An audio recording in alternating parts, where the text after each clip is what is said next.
ಪ್ರಧಾನಿ ನರೇಂದ್ರ ಮೋದಿ ದೆಹಲಿಯ ಯಶೋಭೂಮಿಯಲ್ಲಿಂದು Semicon India 2025 ಸಮಾವೇಶ ಉದ್ಘಾಟಿಸಿದರು.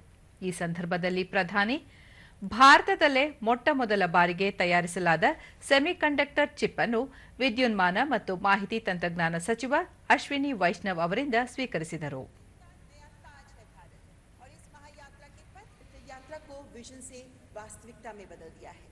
जिस सदी के तकनीकी नक्शे विशेष स्मृति चिन्ह भेंट कर उनका अभिनंदन करें और स्मृति चिन्ह में है विक्रम 32 बिट प्रोसेसर. ये चिप इसरो और सेमीकंडक्टर लैब ने तैयार किया है. साथ में है एक प्रोग्राम के तहत तैयार किया है. इनका फैब्रिकेशन और packaging honourable prime minister of ಬಳಿಕ ಪ್ರಧಾನಿ ತಂತ್ರಜ್ಞಾನ ಶೃಂಗಸಭೆ ಉದ್ದೇಶಿಸಿ ಮಾತನಾಡಿ, ಜಗತ್ತು ಭಾರತದ ಮೇಲೆ ವಿಶ್ವಾಸ ಇರಿಸಿದ್ದು ಭಾರತದಲ್ಲಿ ಸೆಮಿಕಂಡಕ್ಟರ್ ಭವಿಷ್ಯವನ್ನು ರೂಪಿಸಲು ಸಿದ್ಧವಾಗಿದೆ.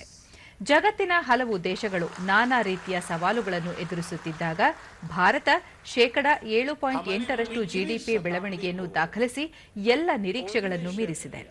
ಕೆಲವು ದೇಶಗಳು ಆರ್ಥಿಕ ಸ್ವಾರ್ಥದಿಂದ ಸವಾಲುಗಳನ್ನು ಸೃಷ್ಟಿಸುತ್ತಿವೆ ಎಂದು ಹೇಳಿದರು. ವಿಶ್ವದ 3ನೇ ಅತಿದೊಡ್ಡ ಆರ್ಥಿಕತೆಯಾಗಲು ಭಾರತ ವೇಗವಾಗಿ ಪ್ರಗತಿ ಸಾಧಿಸುವುದು ನಿಶ್ಚಿತ ಎಂದು ವಿಶ್ವಾಸ ವ್ಯಕ್ತಪಡಿಸಿದ ಅವರು, ಸೆಮಿಕಂಡಕ್ಟರ್ ಜಗತ್ತಿನಲ್ಲಿ ಕಚ್ಚಾ ತೈಲ ಕಪ್ಪು ಚಿನ್ನವಾಗಿರಬಹುದು, ಆದರೆ ಚಿಪ್ಗಳು ಡಿಜಿಟಲ್ ವಜ್ರಗಳು ಎಂದು ಬಣ್ಣಿಸಿದರು. ಕಳೆದ ಶತಮಾನ ತೈಲವನ್ನು ಆಧರಿಸಿತ್ತು, ಆದರೆ 21ನೇ ಶತಮಾನವನ್ನು ಸಣ್ಣ ಚಿಪ್ಗಳ ಶಕ್ತಿ ಆವರಿಸಿಕೊಂಡಿದೆ. ಈ ಚಿಪ್ಗಳು ಜಗತ್ತಿನ ಅಭಿವೃದ್ಧಿಯ ವೇಗವನ್ನು ನಿಯಂತ್ರಿಸುವ ಶಕ್ತಿಯನ್ನು ಹೊಂದಿವೆ. ಭವಿಷ್ಯ ತೈಲಭಾವಿಗಳಲ್ಲಿ ಇಲ್ಲ, ಚಿಪ್ಗಳಲ್ಲಿ ಇದೆ ಎಂದು ಹೇಳಿದರು. ಸೆಮಿಕಂಡಕ್ಟರ್ ಜಾಗತಿಕ ಮಾರುಕಟ್ಟೆಯು ಸುಮಾರು $600 ಬಿಲಿಯನ್ ಮೌಲ್ಯದ್ದಾಗಿದ್ದು, ಕೆಲ ವರ್ಷಗಳಲ್ಲಿ $1 ಟ್ರಿಲಿಯನ್ ದಾಟಲಿದೆ. ಭಾರತ $1 ಟ್ರಿಲಿಯನ್ ಮಾರುಕಟ್ಟೆಯಲ್ಲಿ ಪ್ರಮುಖ ಪಾತ್ರ ವಹಿಸಲಿದೆ ಎಂದು ಅವರು ಆಶಯ ವ್ಯಕ್ತಪಡಿಸಿದರು. 2021ರಲ್ಲಿ ಪ್ರಾರಂಭಗೊಂಡ ದೇಶದ ಸೆಮಿಕಂಡಕ್ಟರ್ ಕಾರ್ಯ ಈವರೆಗೆ ಅನುಮೋದನೆ ಪಡೆದ 10 ಯೋಜನೆಗಳಲ್ಲಿ ಸುಮಾರು $18 ಬಿಲಿಯನ್ ಹೂಡಿಕೆಗಳನ್ನು ಆಕರ್ಷಿಸಿದೆ. ಮೊದಲ ಸ್ಥಾವರವನ್ನು 2023ರಲ್ಲಿ ಅನುಮೋದಿಸಲಾಗಿದೆ ಎಂದು ಹೇಳಿದರು.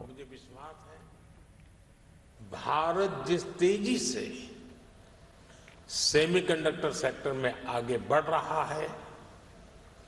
इस 1 ट्रिलियन मार्केट शेयर में एक अहम हिस्सा भारत का रहने वाला है.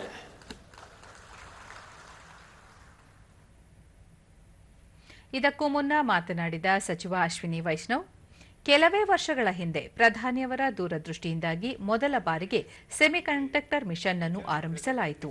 ಕೇವಲ 3.5 ವರ್ಷಗಳ ಅವಧಿಯಲ್ಲಿ ನಾವು ಇಡೀ ವಿಶ್ವವೇ ಭಾರತದತ್ತ ತಿರುಗು ನೋಡುವಂತಹ ಸಾಧನೆ ಮಾಡಿದ್ದೇವೆ. ಸದ್ಯ 5 ಸೆಮಿಕಂಡಕ್ಟರ್ ಘಟಕಗಳ ನಿರ್ಮಾಣ ಕ್ಷಿಪ್ರಗತಿಯಲ್ಲಿ ಸಾಗಿದೆ. ಈಗಷ್ಟೇ ಭಾರತದಲ್ಲೇ ತಯಾರಿಸಿದ ಮೊದಲ ಚಿಪ್ ಅನ್ನು ಪ್ರಧಾನಿಯವರಿಗೆ ನೀಡಲಾಗಿದೆ ಎಂದರು. We can say that the foundation of this foundational industry is laid very well. Friends, we are living in unprecedented times.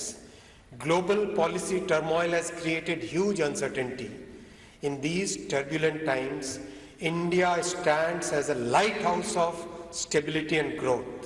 In these uncertain times, friends, you should come to India because our policy is stable. We have managed the semiconductor mission in a transparent and professional way. We have attempted to cover all the important manufacturing sectors, from power electronics to consumer electronics to automobiles to defense and strategic sectors.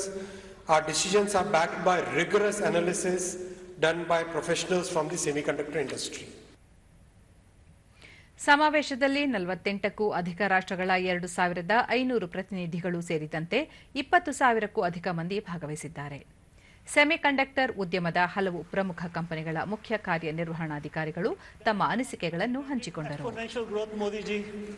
So we are on the path and following your law and executing on your law, and I am hoping the whole country will execute on the exponential law. Today, semiconductors are everywhere. Tomorrow, AI will be everywhere. Countries around the world are racing to secure their technological future, and we applaud India's ambition to emerge as a leader in this space.